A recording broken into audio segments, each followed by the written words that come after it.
Seen a police officer punch a black guy in his face while he was in handcuffs. What about the Olympics? They had the opening ceremony and it was the drag people that opened it up. When people say that they spiritual, they're not really saying much. Video of Megan Thee Stallion performing. I feel like you should come on those type of stages and reserve yourself. If you accept that you're not great, then don't expect great things to happen. Push past those feelings and he think about his vision. He think about his will, his plan, his ideas, and shit. He execute. That's man. If it's a problem, it's a solution. That's not acceptable for men to do. I'm building, I'm writing down my goals, and I'm executing, I'm on my mission, tunnel vision. I like the setting of man to man. Man, this is like a safe space to just speak freely upon everything. Like, we talk like men. Peace, family. Welcome to another episode of the Man to Man podcast where we talk as guys. That's your host, Steve Jones, and I'm here with my brother, 19 Keys. Yes, sir, my brother. Yeah, man, today, it's my birthday, man, so. Yes, sir, Leo season. I ain't planning on shooting no episode today. Let's play some Future. It's Leo season. Yeah. We'll get in. We got a lot to break down. Yeah. I want to talk about spiritual toxicity, so that's just one thing I had on. But first, I want to kick us off with this because I got a bone to pick with my team, right? You know, we live in a digital age now. Oh, man. I ain't getting no happy birthday post from nobody on my team that I'm with every day. I didn't make no post yet, and the day ain't over with because I got to make a main post. I can't just make a story post. Woo! I ain't even make a post yet. You couldn't close your eyes. 10 p.m. hours. It ain't about when you make it. It's how good you make it. It's 10 p.m. I'm talking about. I put a lot of thoughts into my posts nowadays because I be wanting to make sure that they hit. So why you ask me to make a post? I'm posted on the high level page talking about it's Steve Jones' birthday. Because it's news. That's worthy news. You curate the news, right, though? That's crazy. But that's news, though. I'm trying to automate the workflow. We're trying to work less. That's how you work your best. Yeah. But nah, man, let's get into it, man. Let's talk about this spiritual. What you say is spiritual what? Spiritual toxicity. You know what I mean? And what I mean by spiritual toxicity, first of all, let's deal with the word spirit. You know, the word spirit really comes to the word breath, right? So when people say that they spiritual, you know, they're not really saying much, right? Like religion comes from the word religio, which was really man having a connection with the divine. His divine self, his higher self, right? And so when people say that they're not religious, it's not actually true if you're saying you're spiritual because you're saying you're connected to your divine self, your higher self. So what you're saying is you may not follow a man-made religion, right? Or let's say organized religion because all things are man-made, mind-made. You're just saying you got a cosmic connection. Yeah, basically. But you saying that's your religion. The only difference is yours is not as structured and organized, right? Yeah. So most people couldn't explain what it means when you say you're spiritual. And then when you do explain it, you're defining it and that becomes your religion, right? Now, whether it's well thought out and detailed and you have rules, structure, order, protocol, right? An ideology and theology behind it, right? That's up to you. But when we talk about spiritual toxicity, I'm really talking about how people claim to like this. I'm talking about like, it's almost like a toxic positivity to where they think that, you know, they can just think things and it comes to them. They think that just by being spiritual, the world is going to move their way. They think that they can just put an idea in their head and somehow, you know, the universe is just going to make it come to them. And I think it's toxic because you have all these spiritual people who don't have physical practice. You feel me? Yeah. And I believe the physical has to be met with the spiritual. You can have the spirit to do something, but then you have the mind to do it, to get it done. You know what I mean? And I think that that's part of the spiritual toxicity. It's kind of like your song with Bashir. Needs to be talking that spiritual-ish, but ain't nobody healing. Yeah. You feel me? So you can't be spiritual. You got the nose ring. You got the waist beads. You got all the sage in the world, but you can't sage the demons out yourself to heal yourself correctly. Right? Like you shouldn't be walking around with that many triggers. Now, do you think they got this spiritual toxicity because they not ready to cleanse themselves or whatnot? Or do you think people just want to do what the fuck they want to do? And without being judged, without your opinion, without his opinion, her opinion, they just want to do them with no rules. Yeah, I think a lot of people don't want accountability. That's what that's called. You know what I'm saying? Accountability matters, right? It's like, law and order matters in a civilized world at the end of the day, right? Everybody has to have accountability. There has to be law and order because the universe has law and order. There's structure to everything. You want to grow something, you have to water it. You have to plant it, right? You have to harvest it. There are actually rules, right, to growth and development in life. So if you don't want to follow the rules that are governed by the universe and, you know, the laws of the universe, then you won't get the reward. Well, even if you don't follow the laws of the universe consciously, you still gonna have the same effect from the universe. Right. Because of the law of cause and effect. And the time you might not even realize you're following the laws when you're being successful. Yeah. You can be positive and optimistic about something and confident, right? And you end up getting it done, but you don't know how to tap back into that. That's why I said consistent. Unconsciously or consciously. Right. You know? And that's why rules and understanding the laws of the universe matter. And like, you know, I'm deep on the laws of the universe, having a law for whatever. Like you can be going through something. What law are you tapping in? And that go back to being the spiritual lawyer. Yeah. You can tell the people their story real quick about being a spiritual lawyer. And then that goes to when I was visiting the Native Americans. And the brother was talking to me about how, you know, number one, he say, when you in the womb and you're developing inside the womb, you're growing arms, you're growing limbs, you're growing a heart, you're growing kidney, right? Now, inside this womb, you know, you don't have a reason for all of these. So you don't know why, right? And of course, you don't even have the ability of reasoning, right? You are barely conscious in that state. But what's been taking place is you're being formed and being prepared for another dimension. Yeah. Right? And so once you leave out this womb of protection in this dimension of being in the darkness, you have eyes, but you cannot see. Right? You have lungs, but you're not breathing underwater in that particular capacity. You then when you leave out of that, you realize that, oh, I've been prepared for something, and your legs start to get stronger. You learn how to crawl, you learn how to walk, you learn how to reason, you learn how to utilize your logic, you learn how to utilize your mind, you start to learn. And so a lot of times we don't realize when we're being prepared for another dimension. And so the question becomes is, as we go through life, what are we being prepared for? You may not know what that next dimension is, but you have to understand the lessons that you learn or what's preparing you for that next dimension. So the brother I was talking to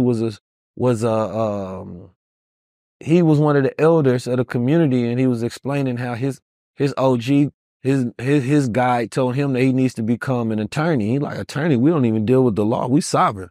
And he was like, no, a spiritual attorney. You have to learn the laws of the universe. Yeah. Okay, so I was watching this, the previous episode you just did with Cornel West. And he said something that, you know, that stood out to me, because y'all was speaking on the philosophy. It was basically support what I'm about to say next surrounding this conversation. He was like, some people just got to pick which version of themselves they want to be and accept it. Some people already accepted a version of themselves, and it might not be the goodest version, or it might be the worst version of them, and they already accepted it. I think that's what we got a culture of. A lot of people just accepting that, you know, just content with where they at in life. There's going to be people like that. I mean, I think that if you accept that you're not great, then don't expect great things to happen. Yeah. I think that's the thing. Like if you want to be mundane, don't be jealous of people who have great things. That's it. You can't look at somebody else's life and they decided that they're going to rigorously work on themselves, be infinitely ambitious, have wild aspirations about who they are, and that's going to come with a plethora of success and blessings. You can't look at that and at any moment in time be jealous, hateful, spiteful, or envious because you've decided you're not going to be the person that can produce that for yourself. Now the people that are doing great in life, should it ever be a time where they chastising the people because they ain't got their shit together? Or you just got to keep drilling it in their mind until they get their shit together? Well, I don't think chastisement works in that capacity. You know, I think when you really get down to the proper handling of people, like you take a person through a myriad of feelings, right? You might make them realize, you know, something about themselves, but at the end of the day, you can't force people to grow. So the chastisement comes from there's a tough love, and then there's like a growth love. Like, all right, listen, shame on you. But don't stay in shame. All right. I know you're feeling guilty for not doing it. Now let's move up the ladder, right, to understanding yourself and understanding where your power comes from. And during that process, it's like taking somebody in the military and being like, stripping them of that identity that they have and then replacing that with the discipline to become a part of something greater than themselves. You feel me? And that helps strip people of that bubble. And a lot of times it's stripping them of their comforts so that they can see that they actually can handle more than they thought of. Mm-hmm. Right. And, the chastisement comes when a person is able to alchemize that, right? If you can't alchemize that energy that a person gives you, like, bro, you bullshit right now. You feel me? Like somebody do that for me, it's gonna work. I'm gonna turn that pain into power. That's my process.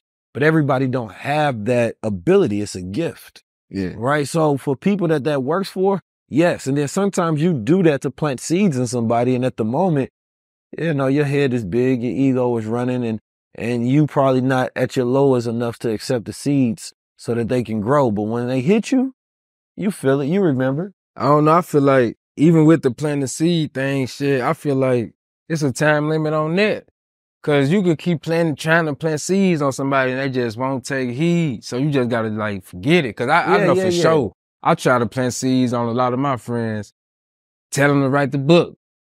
Constantly telling them every time we talk, trying to plant the seed so they know, like, when he call, he gonna mention this book. Mm-hmm. And they still ain't do it to the point where I just be like, forget it. You hear the money coming in. Mm-hmm. Yeah. Okay. Happy birthday, Steve. Okay, $100. Thank you, sister. Mm-hmm. Appreciate it.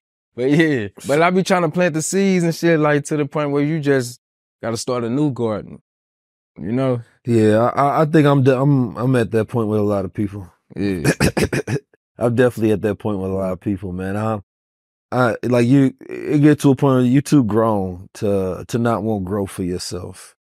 And if what you're doing is not working, then listen to somebody, right? Find somebody else's blueprint. And that stubbornness that you have, that resistance, that's because on the other side of that is acceptance.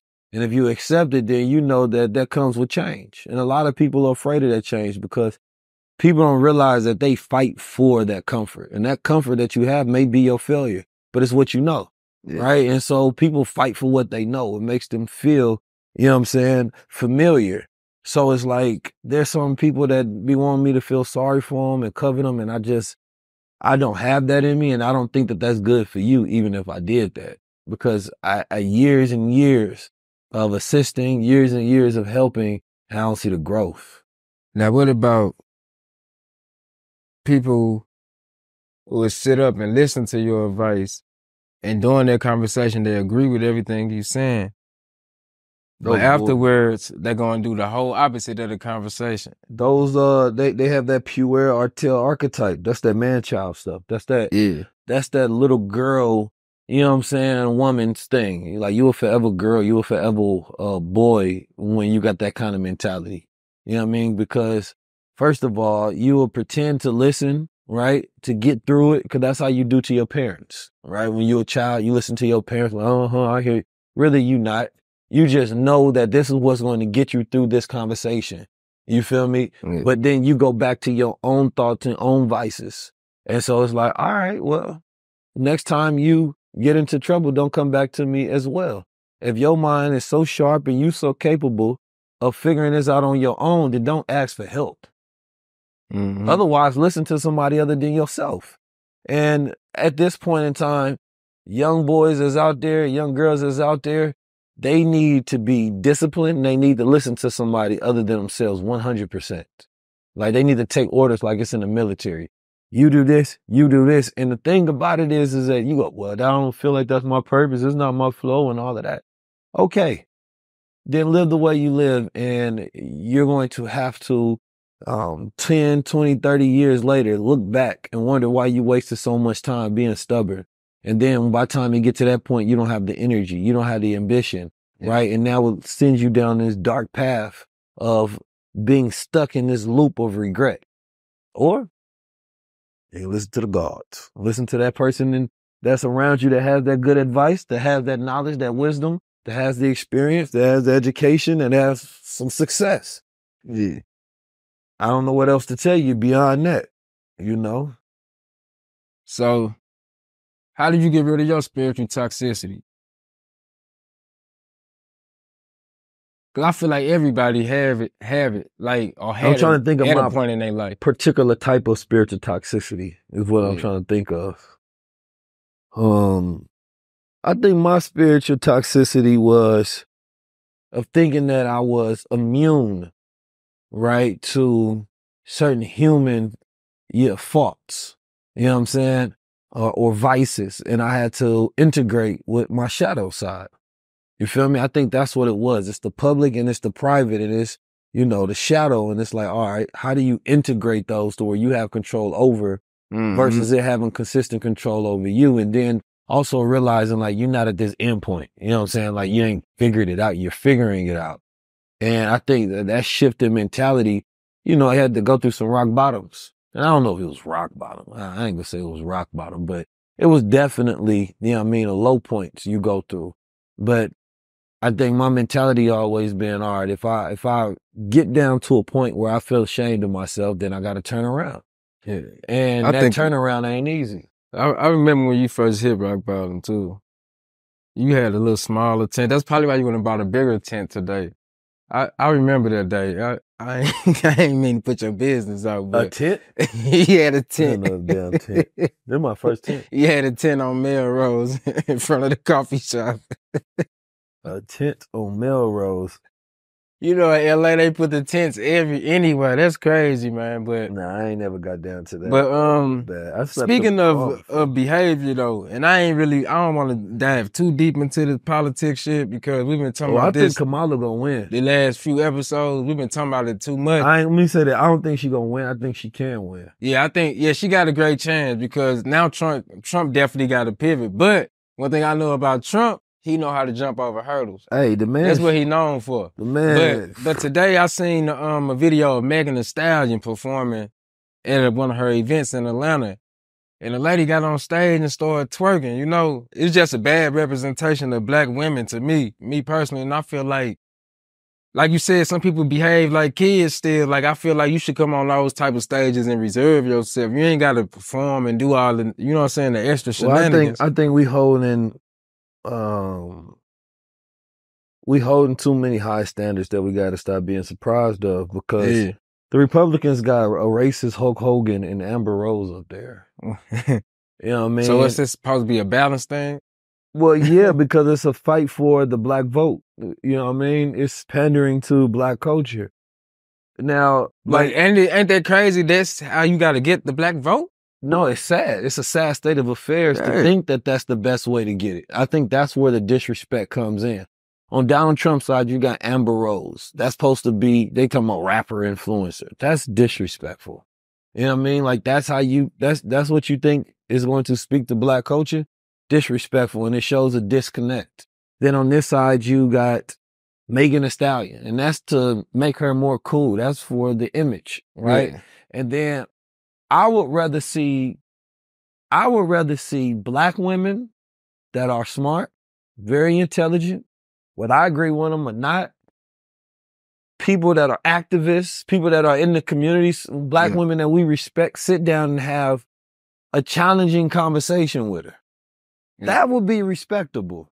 You know what I'm saying? Like there's plenty of black women in America, that have the voice of the people that we respect, but you got to have a real conversation. And the realness, and this is what they need to understand, like the realness is what we gonna respect the most. We know you're not perfect. We know you done terrible things before. The realness is what we respect. Look at Donald Trump. Yeah. That man done did all the terrible things you can think of. The people still go vote for him because they know what he's done. Yeah. He's owned it. You know what I'm saying? In some ways. But with the sister Kamala, she haven't owned that and haven't allowed herself to be challenged. Yeah. And I think without that challenge, you're going to always have this class of people that don't want to vote, that's going to hold out, that's going to put their vote in escrow with the independent party. Though I think that, there's a lot that can happen in the next 90 plus days, leading into November, but she has an opportunity to win just like he. I think there's a lot of fresh energy that just got into this whole entire thing, but I seen where they was dogging Amanda Seales, and she said she was something about Kamala Harris, and she said that, she wasn't supposed to be so critical of her. And it's like, well, she says, I'm a voter. I'm supposed to be critical. That's the whole point. The goal is not to be liked by your politician or make them likable. The goal is to get something done. The power of the vote doesn't have any power unless you can use it for leverage. Now, I would love to see a Tamika Mallory sit down with it. Facts.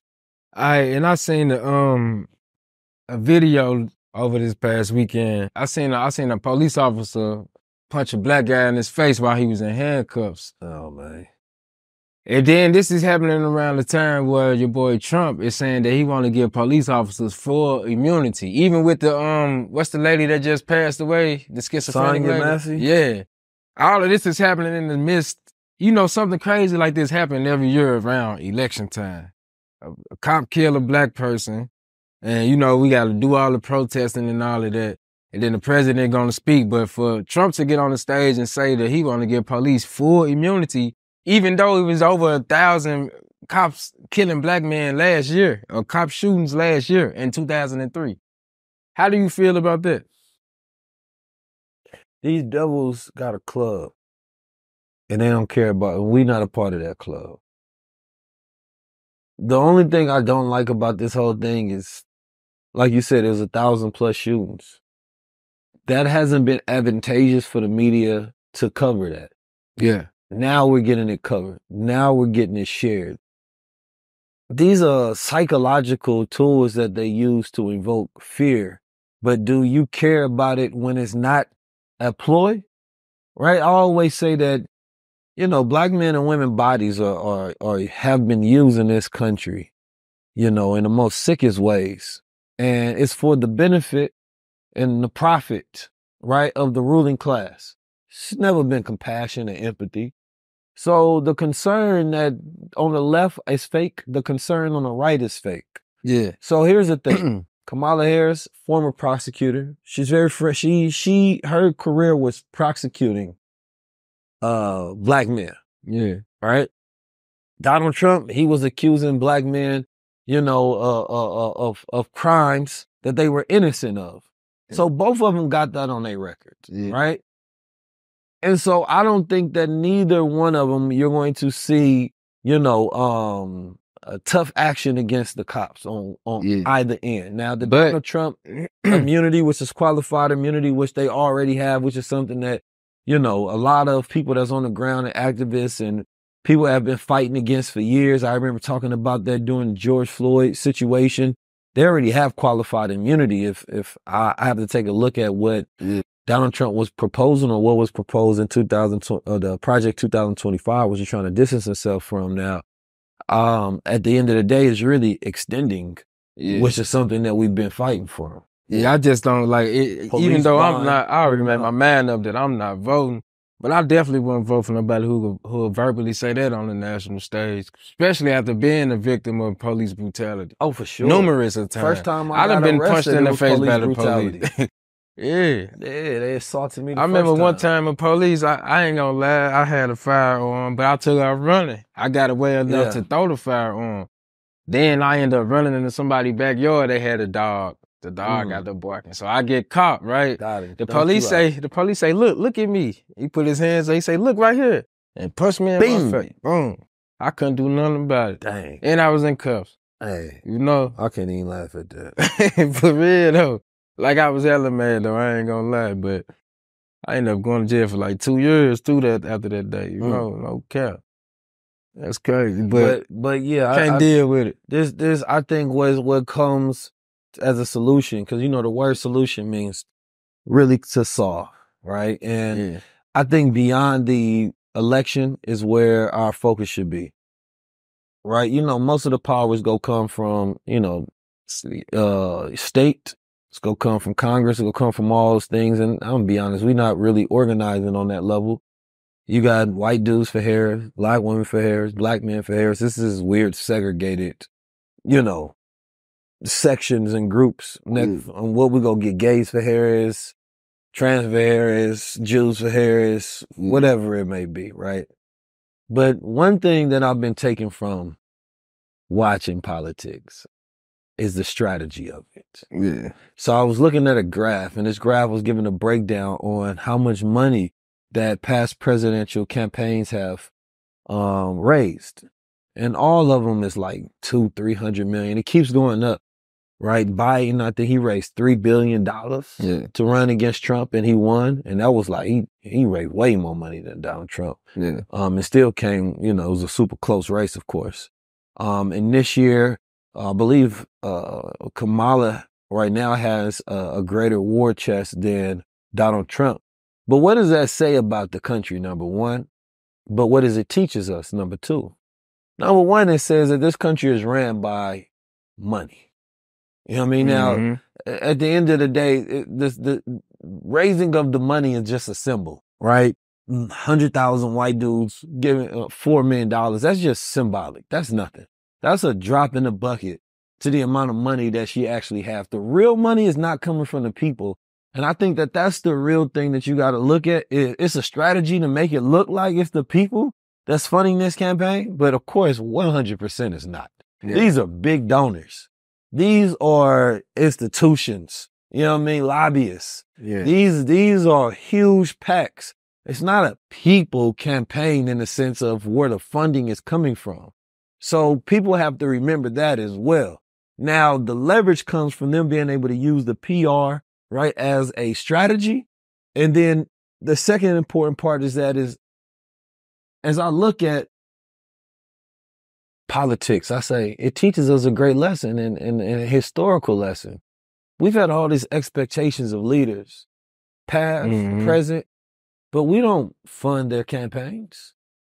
You know, like I remember Kwame Ture, he ain't had no job. He didn't have any particular source of income. And he said, man, the people gonna take care of me. Right? Today, if today's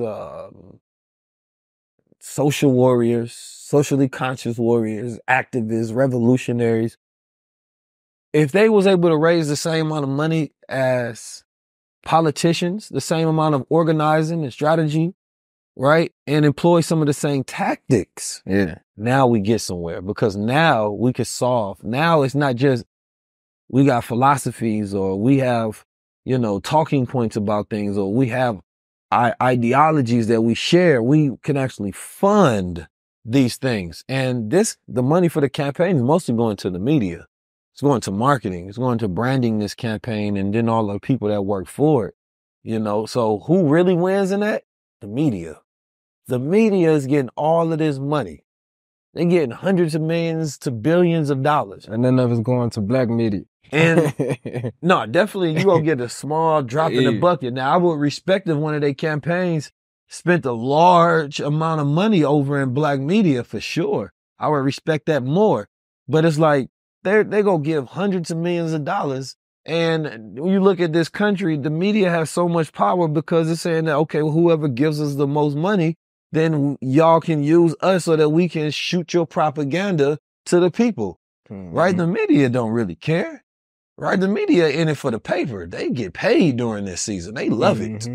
So, their goals, of course, should be, impartial, but that's not a reality. But at the end of the day, it's a business. So now we saying that, okay, well, if you got $3 billion, you can run these ads, you can run this campaign. You got 100 million. And it's like, we get to this point in this country to where, it's just about who has the most money, or is it about who is actually the best person? Of course, it's never really been about that. And this one, I see it as a cult. Politics has become a cult. It's not about stacks. It's not about facts. You know what I'm saying? It's not about the truth whatsoever. It's not even about policies. It's about beliefs and feelings and emotions. Right? And of course, it's been that way historically, but this year it has gotten to a polarizing high. Do you feel like social media is a cult? When people got large followings and people who's inspired by them, you feel like that's kind of like a lower level quote? Well, it could be a high level quote. You know what I'm saying? But it really just depends on, is it good or bad? The mindless following of anything is bad. When you don't question something, when you can't criticize it, that's the cult, right? That's bad. Now, this is why I'm saying they are cults, because if you can't criticize the opponent that you're voting for, that's bad. Now, on both sides, this is the challenge to Republicans and Democrats. Can you criticize, right, the candidate that you are in favor of. If you're a Republican, can you criticize Donald Trump? I'm sure that you can find something critical that you don't like, right? On Kamala Harris' side, can you be critical and challenge and criticize something that you don't like? Can you actually accept the past and the present, right? So we've now got to this point where people are saying that let's get rid of the past. The past don't matter as long as what their present issues are, they're aligned with. Well, then that means that you need to do that with everybody. If you can do that with candidates, if you can do that with politicians, then you also have to give that same grace to all Black leaders.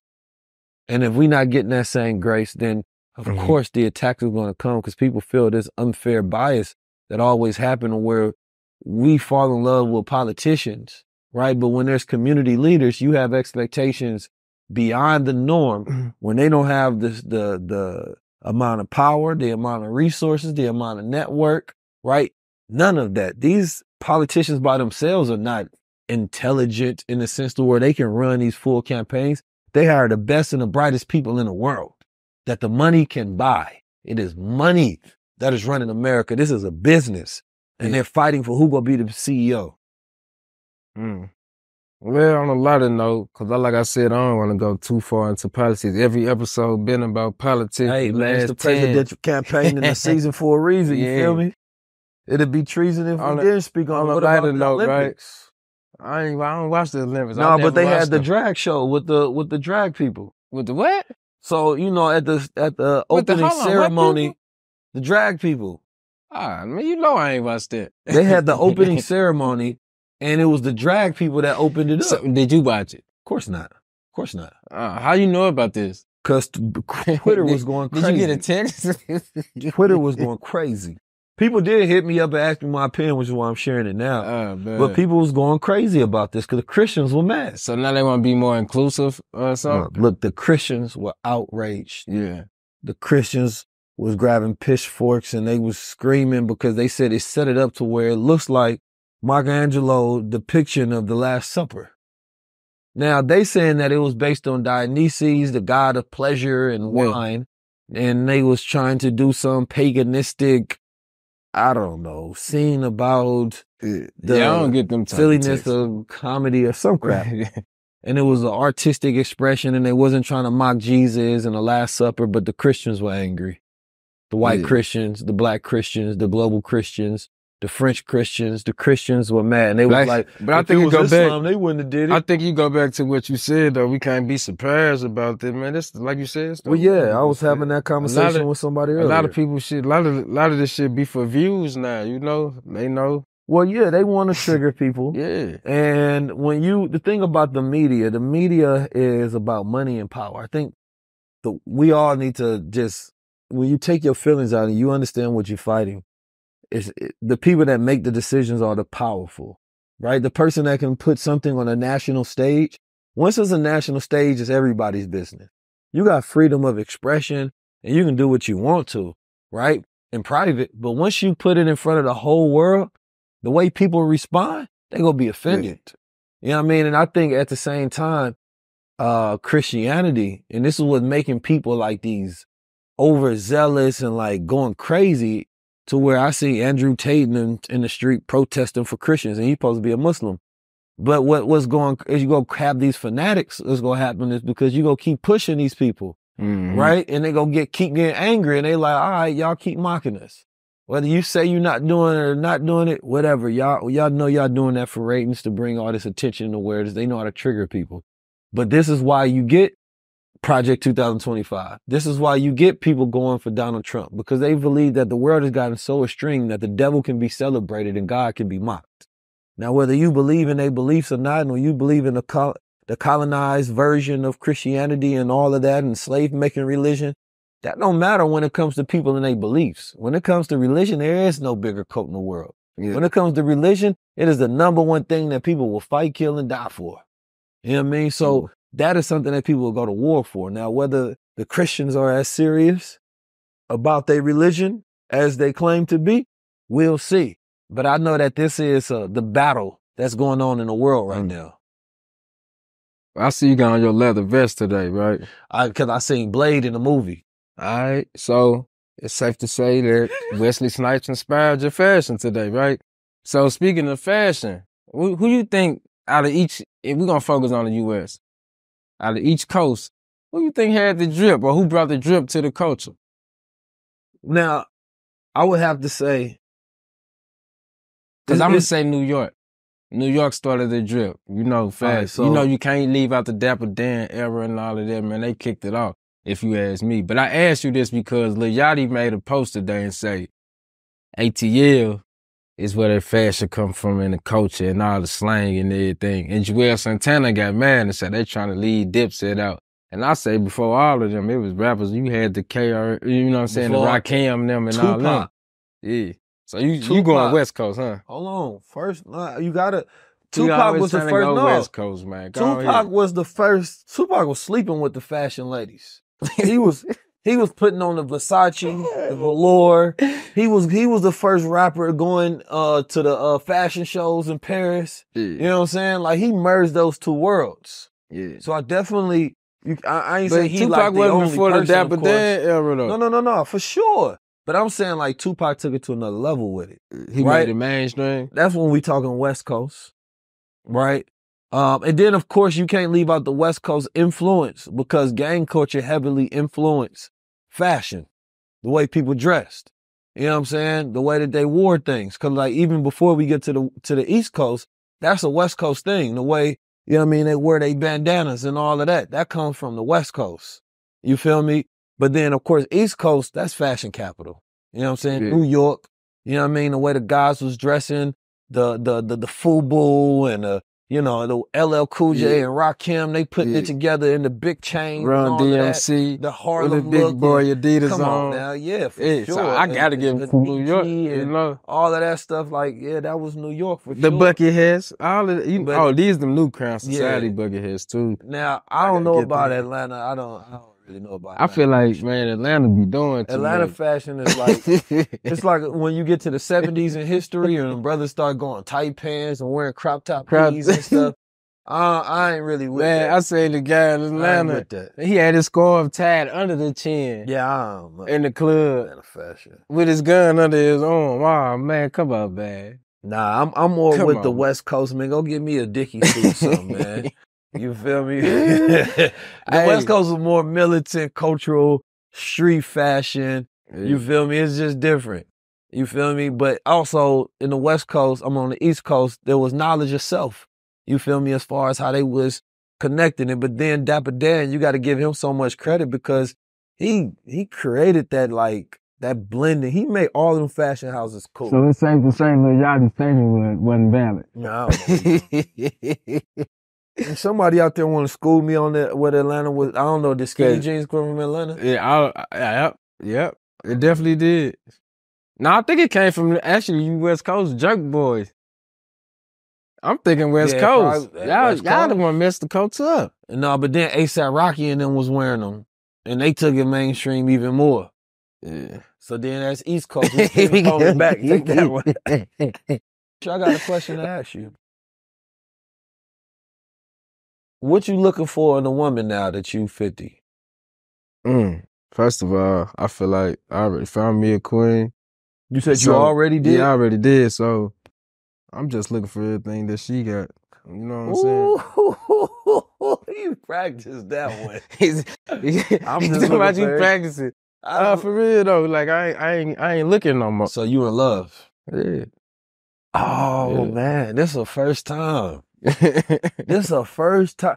This is recorded. Yeah. This is to the masses. This is to the world. And is there anything you want to say to the young lady? I love you. This is the first. I'm proud of you. I'm giving you one of these. Give you one of these. Yes, sir. Appreciate yes, sir. Guy, that's what's up. You know. So what is it that you look for in a woman then, if that's the thing? A woman that know my love language, you know?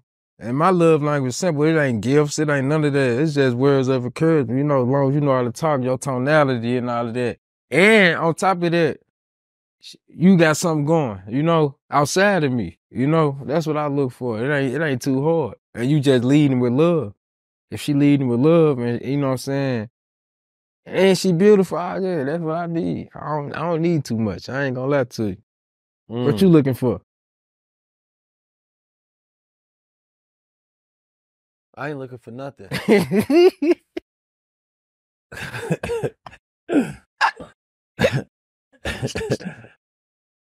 But I tell you, when it comes to what everybody should look for, and like you also got to be a sapiosexual. I gotta be attracted to your mind more than your beauty. For real. I think I think you have to look for a partner, number one. Yeah. Somebody that's gonna help you serve God. Look at him, look at Solomon to my witch God. No, somebody that's gonna help. Think about somebody that's gonna help you serve God. Nah, for real. Somebody that's gonna help you reach your higher self. Fast. And you help them as well, and it's a mutual exchange, but a partner. And having fun in the midst of y'all doing this. No, we got to have fun. We gonna be militant. She gonna have to learn how to kill. Yeah. You feel me? Just in case. But then we gonna enjoy life. We gonna be in St. Louis next week. Oh, yeah. So what they gotta do with killing? No, what I'm saying is they gonna be out there in St. Louis. The ladies like kill. Now she coming to St. Louis. What I mean is, I want to get y'all get a point. Like, wait a minute, I gotta kill to be a key. Yes, that's exactly what I meant. Dangerous out here, man. You can't look. You gotta go to the gun range. And of course, I'm first line defense, but if something happen, I need baby to have that courage to where it's like, all right, I'm wrestling with somebody. You feel me? It might be a knife. It might be a pistol right there. She gonna have to come on the side. You feel me? Yeah. Like we a team. Get the fuck out of here. I thought you was gonna say you wanted to jump in the fight. No, I don't want her to jump in. Yeah. I don't want her to jump in. I'm gonna handle this. But let's say... I remember one time I was dating a girl and I got into it with some guys at a club. One of them hit me with a bottle in the head. We get to fighting. I'm fighting with the whole crew. Yeah. My cousin, my baby mama, I got mad at her because they ain't jumping in the fight. If we in the club jumping, and I'm getting jumped. You wildin'. And I'm getting jumped. Y'all better help me. You getting jumped. You.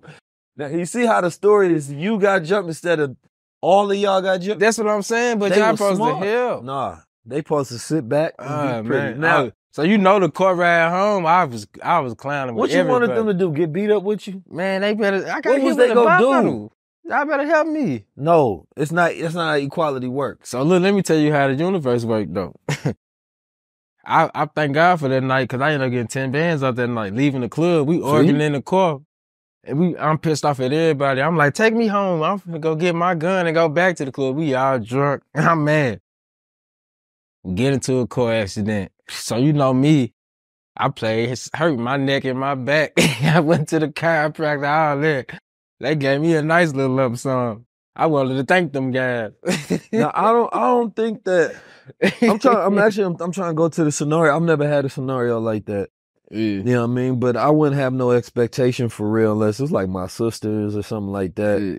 See, my little sister jumping in. Yeah, my sisters was they jumping in the fight. We didn't have family fights against other families and things of that nature. It's gonna go up. Yeah. You feel me? They go jump in regardless. But I wouldn't want no dude to hit my sister. I'm gonna kill him. So you know what I mean? At the end of the day, if I gotta take that lick, it is what it is. I wouldn't want my sister to hit a dude because my sister, she like Debo. She gonna knock him out. I used to tell the dudes like, bro, why y'all even arguing with her, bro? She ain't finna play with y'all. And then I'm jumping in. I don't care. Yeah, I'm jumping in the fight. One band, one sound. How many fights you got in over your sister? What? I only got sisters. For real. With my two brothers, you know, we ain't never, they got different mothers. So we weren't never together. But I lived with my sisters. I had most of my fights came because of my sister. And I ain't tolerating no disrespect. You can't call my sister a B word and I stay on the block. That's dead, you know? Mm-hmm. So I got in a lot of fights because of my sister to the point where when you say how many, I can't even count. Yeah. But looking back, a lot of those fights, fought over your sister before. I seen a lot of the guys that I did fight. I'm glad that we at a point in life now where we are mature and we sit up. When I go to the clubs in St. Louis, we all run into each other. We laughing about it. Me and Doogie, for an example, that's one of my closest friends in life. You know, when I go back to the city, when they show, look, we done went out of town together and all that as adults and stuff. We kicking and we laugh about when we was kids outside having fun, tripping. And I feel like shit, ain't nothing wrong with it because it was a fight. It didn't lead to gunplay and all of the crazy shenanigans, you know, like these kids do today, you know. And sometimes, I mean, I thank God that we did fight because that's how you learned how to fight. Yeah, you know it was a lot of fights. That's when you learn. In hindsight, you learn your morals and your principles. That's what Gen Z need to do. They need to fight more. That's what I realized. I'd seen a news thing that said the Gen Z was angry and they want people to stop using the thumbs up emoji because they think it's too passive aggressive. They too damn soft. Yeah, I mean, I go outside and get in a fight. Yeah, I don't align with a lot of things Gen Z do. But like I said, man, I empathize with them because I know, like, they super programmed. They need to go outside. They're super programmed, bro. Like, we was getting, they need to go outside. Snuck program. On your block. Go outside on your block, and the next person you see walk past, ask them where they from. Make sure they bigger than you. You know what I mean? Get in a fight. This is how you challenge yourself to growth. You know what I mean? All this computer softness. And shake hands. Need some rites of passage. Yeah, shake hands afterwards. Follow each other. You know what I'm saying? Hey, now I'm just telling you, man, the other day, one of my enemies followed me on social media, and I ain't block them either. I ain't gonna even do all that because obviously I don't know if you're trying to keep up with me. So I hit the follow back. You know, I'm gonna follow you back, but I'm just let you know when you look on my page, it ain't nothing but inspiration. And motivation. You can inspire your old enemies at this point. You know what I'm saying? I think that's cool. Yeah. You feel me? I know I inspire any enemies that if I had it, past, current, or future, they gonna be inspired regardless. Yeah. You feel me? Because I think most people hate me because they inspired by me. You know what I mean? They gotta wake up in the morning, check what I got going on, man. He hitting a new set while he get all these muscles. Make me want to go work out. I hate this nigga. I can't stay the same. I get it. Believe me, I get it. You feel me? This nigga in London. He just dropped a new album in the book today. He on a horse in front of the... Brother, hey, listen. We gonna keep giving you inspiration. You feel me? Hey. So just keep watching. Yeah, that's all I'm gonna say. Keep watching. Right? And you never know because this is why you want to watch. Because your future wife is probably watching too. And you want to have something in common. Right? So when you be like, you see that high-level conversation with Cornel West, they was talking about philosophy. You said, oh, dang, I can't get keys, but maybe I can get you. You know, now y'all got something y'all can watch together. This is a family affair. We bringing families together. You feel me? That's what we do. Yeah. So, but I think women find it highly unattractive when a man don't watch high-level conversations. I'm gonna be honest with you. Yeah. I'm just saying. Hey, I done ran into a couple of my friends' exes, and they be with their new man, and they watch high-level conversations and man to man. That's what y'all talking about? Yeah, that's what they told me. How did y'all get to this point of conversation? Because you know how you run into somebody in crossing, and they with their guy, and they got to speak, and they saying it, but he don't know like how we know each other. Y'all got one of them kind of hugs? No, I ain't giving them no hug. I shake hands. I don't do all You don't shake. You don't hug women. I don't do it's not my ex. He's one of my friends' ex. So I don't do all the extra. That ain't me. That's creepy to me. I'm gonna give her a handshake. What kind of handshake? Like the one we just did. You got to do this at the end. Sister. You got to just. I got you. It's just I'm putting energy. No, it's good. Let me get playing though, but man. The sisters are definitely watching, though. You feel what I'm saying? What you think is the toughest generation in America? I think it's our generation because we was here before social media and nothing. No, actually, I'll take that back. The toughest generation was during Malcolm X and them generation, man. You know, the revolutionaries. Them ones. You know, the ones who was like serious about getting black people to progress. You know, that militant shit. You know, They was the toughest. And then I can even go into the early 90s with the Huey P. Newton and them and all of them. You know, they was tough too. They got radical. They was revolutionary. You know, our generation was tough. You know what I'm saying? We wasn't taking shit either. Yeah. You know what I'm saying? But the internet was going. We was more aware of shit that's going on. Like, we ain't going for it. You know, now this generation, they just think they can do everything. Yeah, I don't know if this generation tough or stupid.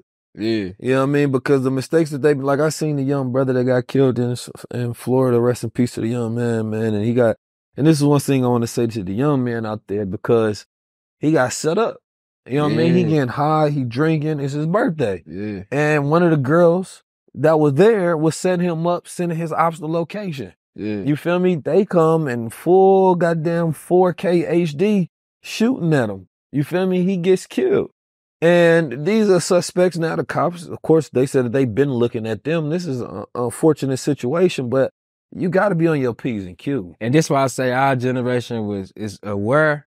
We never played that type of shit. You know, if you know me, I don't come outside on 4th of July, New Year's, or Halloween. Them nights when I know people out got guns and acting crazy, I'm not outside. But when it's my birthday, I'm gonna make sure it's only people that I know. It's the drugs.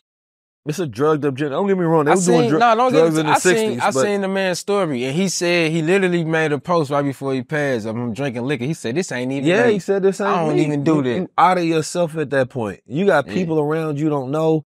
You don't have people around you that can check these people to make sure like who they is, vetting them. You gotta sign confidentiality, take cell phones, the whole nine. Like, there has to be security protocol and procedure, but at the end of the day, if you on drugs, you out of it. Yeah, but the craziest thing about all of this is, so I seen the video of the police raiding all of the suspect houses, and the feds went to these people's houses, and I was telling you they stand in big mansions, baby mansions, and I'm like, y'all out here committing crimes, killing. But that's what I'm saying. I don't know. I don't think it's toughness. I think it's a lot of it is drugs and stupidity, clout, and all this kind of crap, but. Because when you look at the footage got all kind of angles. Yeah, I seen it, bro. I seen that. And you know what that most likely was from? Cars. You know what I mean? Like the Teslas got the cameras on the front, the back, the things of that nature. So you're not even aware of your surrounding. Yeah. You feel me? You're not thinking. You probably thinking in a old age. Man, that shit we live in a me, technological age. Yeah. You're not going to be getting away with these things. And number one, you shouldn't be doing it in the first place. You're risking your life for it. Nothing. Second, number two, you got an iPhone, which is a full-on tracking device, no matter where you at. So if you inside this man's party, they know you was there. They gonna ping your phone and do all. And first of all, you gonna be the first person to get questioned because you was at the party with him. And this is that thing. It's like on one end we got cases where the police is killing black women. You know, beating up black men. And then on the other end, we got our youth out here hunting each other. And they already got money. Yeah. As you say, they found them at matches and things of that nature. That's a sad state of affairs. What we need, you know, because something like that, that's not like you trying to teach some youth and educate them.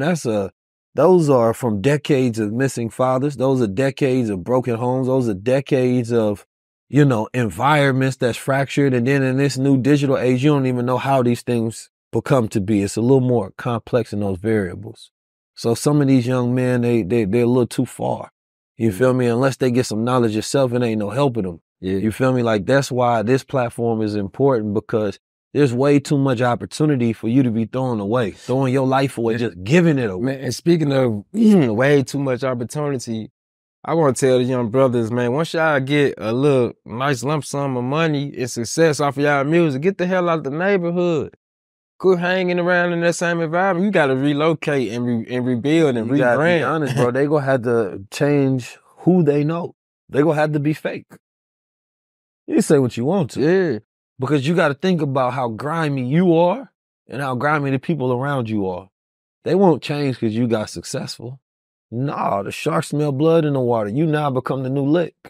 So if you don't change your environment, then it's going to end up a cycle. Or you're going to be paying goddamn restitution, not restitution, but you're going to be paying them to stay off you.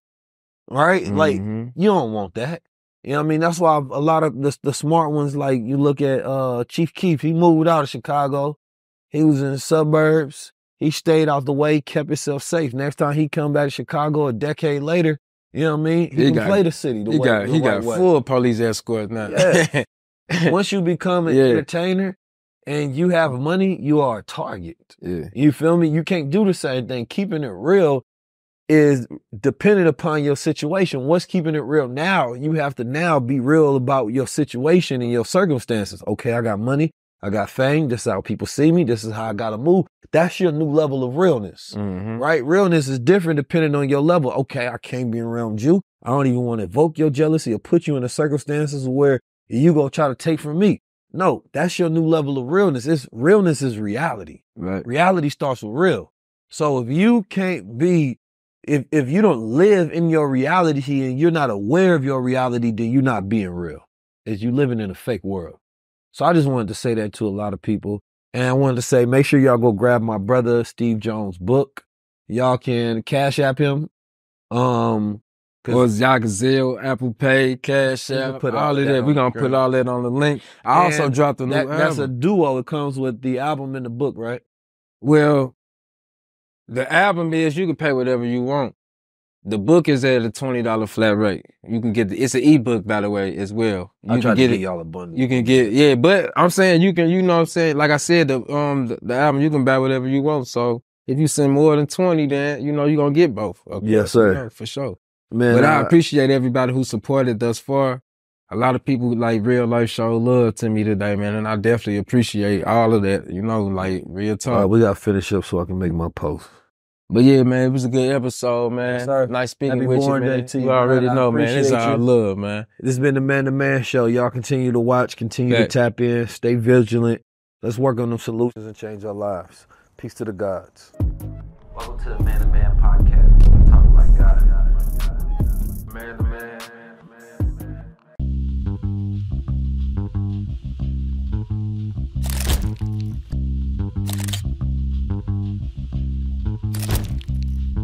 If you're going to jump into Crownz Society, you're saying that I represent power, I represent knowledge of self. Stepping in the name of drip, get ready with me. Stepping in the name of drip, get ready. I wear the crown to just symbolize, like, I know who I am, I know why I'm here, I know my purpose. It's abundance, it's royalty, it's prosperity, it's energy. Put in. Yeah. I gotta walk with my head held high because you gotta see this and you gotta see this.